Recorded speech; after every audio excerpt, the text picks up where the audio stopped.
Hello everybody, this is Peldi from Balsamiq, and today I'd like to show you a few things that we've been working on. Namely, the feature that we're calling symbols, which is the ability to reuse controls.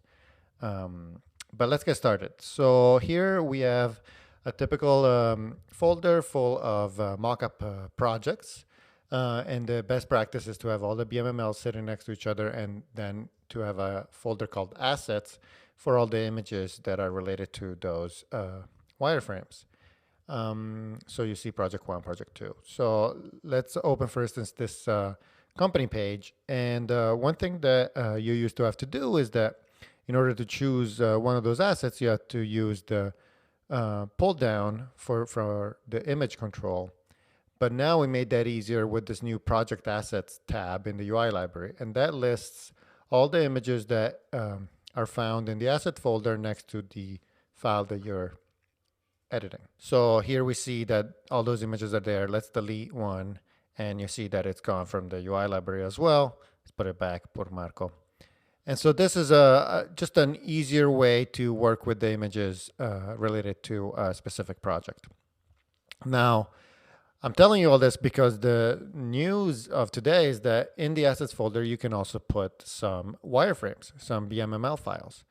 And let me show you what this means.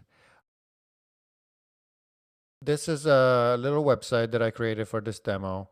And it has 4 pages, and they all look pretty similar. They have the logo, a title, navigation, and a footer that's always the same.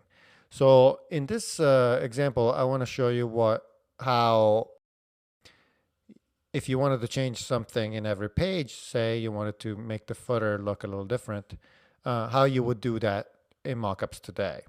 So you change it in one page, and then you copy it, and then you go to another page, and then you delete the old one, paste the new one, go to the next page, delete the old one, paste the new one, and so on, which is a pretty tedious process.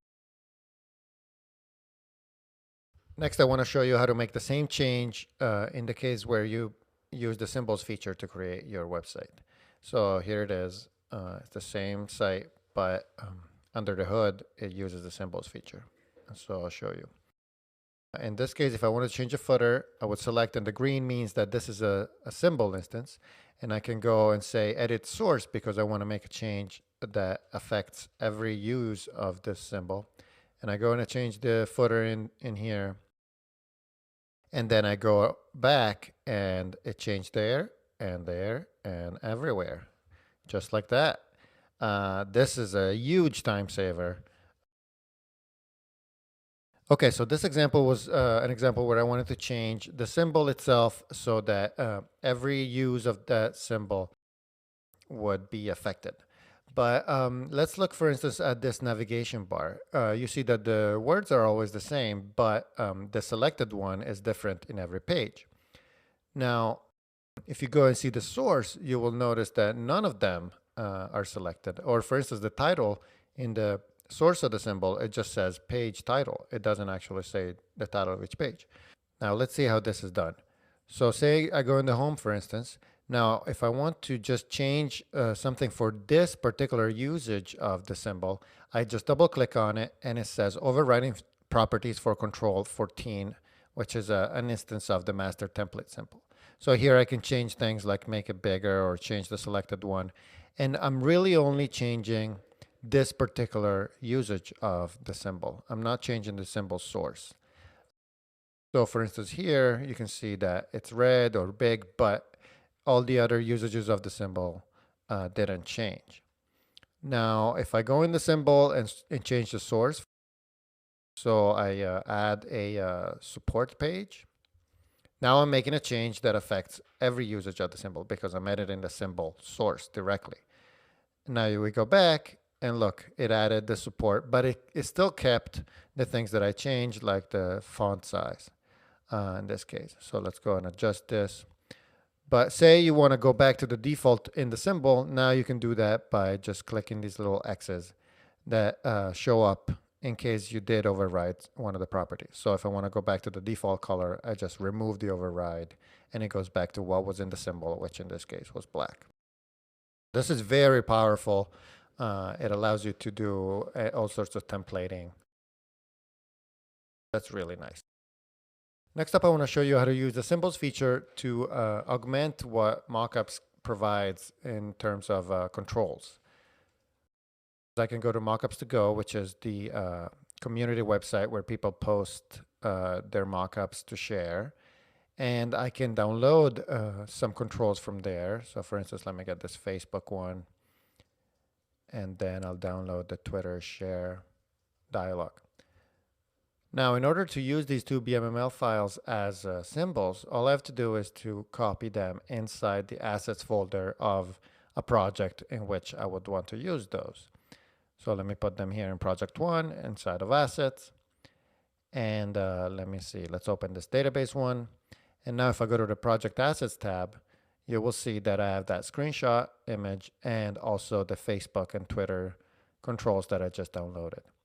And here you can just double click to add one or drag them to the stage, or you can even use quick add, Facebook to add them to your control, to your mockup. Now, say you want to change something inside of one, you just double click to override the properties, and you're not changing the source, but you're just changing your particular usage of it. So that's extremely powerful, as Mockups to Go already has hundreds of things to download, but it gets even better. So let's talk for a second about symbol libraries. This is a file that Nick Harewood posted on Mockups to Go, and it contains a set of controls that you might need for doing WP7 development. And so what I did here, I took the file and I just gave some names to some groups. Icon wide, and let's see, is this the phone? No, I took the other one. I said just phone here, because the concept here is that named groups are what become symbol once you put this file in an assets folder. So let's do just that. Let me close a few things here.